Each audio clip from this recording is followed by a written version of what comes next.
இங்கிலீஷுங்கிறது ஆக்சுவலாக ஒரு மொழி தான். It's just another language. So இந்த லாங்குவேஜை வந்து நம்ம ஸ்கூல் சிஸ்டமாக இருக்கட்டும், நம்ம சின்ன வயசுலேருந்தே வரதாக இருக்கட்டும், எல்லாருமே இங்கிலீஷை வந்து கண்டு பயப்படுற அளவுக்கு நம்மளை வந்து செட் பண்ணியிருக்காங்க. நம்ம எஜுகேஷன் சிஸ்டம், யாரையும் குறை சொல்லலை, பட் எஜுகேஷன் சிஸ்டம் அப்படி நம்மளுக்கு டெவலப் பண்ணி கொடுத்துருச்சு. அதனால இது ஒரு மொழியாக பார்க்காம இது ஒரு பெரிய டாஸ்காக பார்க்குறாங்க. So just another language. நம்ம ஒரு மொழி எப்படி கற்றுக்கிறோம், லைக் ஃபார் எக்ஸாம்பிள் நம்ம தமிழ் எப்படி கற்றுக்கிட்டோம், ஸ்கூல் போய் கற்றுக்கிட்டோம் இல்லை, முதல்ல நம்ம சுற்றி இருக்கிறவங்க, நம்ம அம்மா அப்பா எல்லாம் சுற்றி இருக்கிறவங்க பேசுறது கேட்டோம், லிசனிங். அதுக்கப்புறம் நம்ம கொஞ்சம் கொஞ்சமாக பேச ஆரம்பித்தோம். அம்மான்னு பேசுறதுலேருந்து நம்ம ஒவ்வொன்றா பேச ஆரம்பித்தோம். ஸோ ஸ்பீக்கிங் இதெல்லாம் முடித்து நம்ம கிராமட்டிக்கலாக ப்ராப்பராக பேச ஆரம்பித்து அதுக்கு அப்புறம் தான் நம்ம ஸ்கூல் போனோம். ஸ்கூல் போனதுக்கப்புறம் அங்கே நம்ம இலக்கணம் அதெல்லாம் நம்ம கற்றுக்கிட்டதுக்கப்புறம் ஒன்று நம்ம பேச ஆரம்பிக்கலாம். முதல்ல நம்மளுக்கு தெரியும், ஜஸ்ட் அது நம்மளுக்கு இன்னுமே பூஸ்டப் பண்ணுறதுக்காக தான் நம்மளுக்கு ஒரு லாங்குவேஜ் அங்கே கற்றுக் கொடுத்தாங்க. பட் இங்கிலீஷை அப்படி யாரும் கற்றுக் கொடுக்க மாட்டேங்கிறாங்க. இங்கிலீஷ் படிக்க தெரியலனா நம்மளை வந்து நம்ம முதல்ல பேசின மாதிரி சொசைட்டியில் வந்து இங்கிலீஷ் பேசலாம் தெரியாது, சும்மா வேஸ்ட்டு அப்படின்னு சொல்லிடுவாங்க. ஸோ நிறைய பேருக்குள்ளே அது ஒரு காம்ப்ளெக்ஷனாக மாதிரி அவங்களோட செல்ஃப் கான்ஃபிடன்ஸ் லெவலே இறங்கிடும்.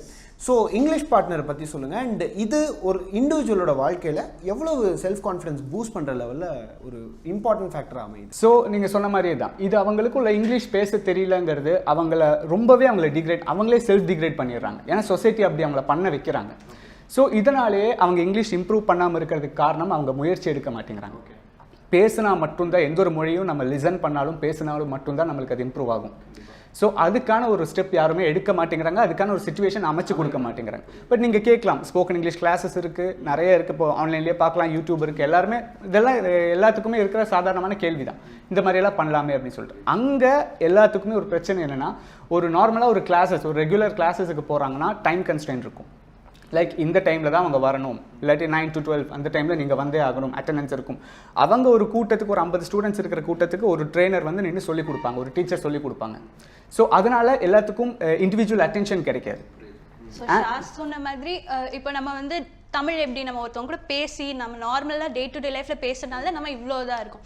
இங்கிலீஷ் நம்மளுக்கு ஆரம்பத்துலேருந்து அந்த மாதிரி பேசுறதுக்கு ஆள் கிடச்சிருக்காது. ஸோ அதுக்கு ஒரு பிளாட்ஃபார்ம் இருந்திருக்காது. ஏதோ டீச் பண்ணி ட்ரெயின் பண்ணி அந்த ஒரு மைண்ட் செட்டில் இருப்போம். நம்மளுக்குன்னு ஒரு ஃப்ரெண்ட்லி இன்ட்ராக்ஷன் இருந்து நம்மளுக்குன்னு கூட பேசுறதுக்கு ஆள் இல்லை, டைரெக்டாக டெய்லி கான்வர்சேஷன்ஸ் இல்லை அப்படிங்கிறது தான். ஸோ அதுக்காக நம்ம வந்து நம்ம டீமாக இந்த ஃபார்ம் பண்ணி இங்கிலீஷ் ஆக்சுவலாக பேசிக்காகவே English what boy, you go boy, come பாய்ன்ற மாதிரி தான் பேசியிருக்கோம் நம்ம ஸ்கூலில். ஸோ ஸ்கூல் லெவலில் என்ன மாதிரி ப்ராப்ளம்ஸ் அப்படின்றது எவ்வளோ பின்னாடி வரைக்கும் எவ்வளோ பெரிய காம்ப்ளிகேஷன்ஸில் போய் முடியுது. எஸ், இது பார்த்தீங்கன்னா மதர் டங் இன்ஃப்ளூயன்ஸ் அப்படின்னு சொல்லுவோம்.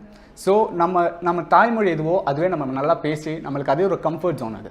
ஸோ அதுலேயே பேசும்போது அதில் நம்ம ஒரு நியூ லாங்குவேஜ் நம்ம அதுக்குள்ளே கொண்டு வரோம். அப்படிங்கும்போது அந்த லாங்குவேஜையுமே அவங்க ஸ்லாங் எப்படியோ அப்படி பேசாமல் நம்ம மொழி எதுவோ, நம்ம தாய்மொழி எதுவோ அது ரிலேட்டடாகவே பேச ஆரம்பிச்சிடும்.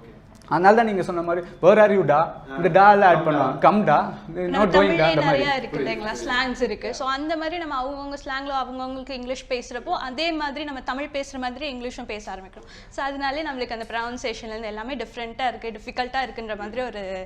பட் இதை வந்து இது எப்படி ஓவர் கம் பண்ணலாம், இது நம்ம எப்படி பேசணும்னு நம்மளும் முயற்சி எடுக்க மாட்டேங்கிறோம். மேபி நம்மளாம் ஸ்கூல் டைமில் நம்ம முயற்சி எடுத்துருக்க மாட்டோம், நம்மளை சுற்றி இருக்கிறவங்களும் முயற்சி எடுக்காத ஒரு வாய்ப்பு கொடுக்க மாட்டேங்கிறாங்க. ஸோ அதனாலே இது ப்ரோலாங் ஆகுது. நீங்கள் சொன்ன மாதிரி ஆஃப்டர் ஸ்டேஜ்லேயும் லைக் த்ரூ அவுட் ஒரு ப்ரொஃபஷனல் லைஃபுக்கு அவங்க என்ட்ரு ஆனதுக்கப்புறமே இது அவங்களுக்கு லேக் ஆகுது. அவங்க ஒரு காலேஜ் லைஃப் முடிக்கிற வரைக்கும் இங்கிலீஷை வந்து எவ்வளோ இம்பார்ட்டன்ஸாக அவங்க பார்க்க மாட்டேங்கிறாங்க. ஒன்ஸ் அதை முடிச்சு காலேஜோ ஸ்கூலோ முடிச்சு அவங்க வேலைக்குன்னு ஒரு இடத்துக்கு போகிறப்போ அப்போ தான் அந்த டிஃபிகல்ட்டி அவங்க ஃபேஸ் பண்ணுறாங்க. இது நம்மளுக்கு நல்ல விதமாக நம்மளுக்கு தெரியுது. நம்ம ஸ்டூடெண்ட்ஸ் வந்து நம்மக்கிட்ட படிக்கிற ஸ்டூடெண்ட்ஸை நிறைய பேர் நம்மக்கிட்ட பர்சனலாக சொல்லியிருக்காங்க. ஸோ இதுதான் ஒரு பெரிய பிரச்சனையாக இருக்குது அப்படிங்கிறது தான் எனக்கு தோணுது.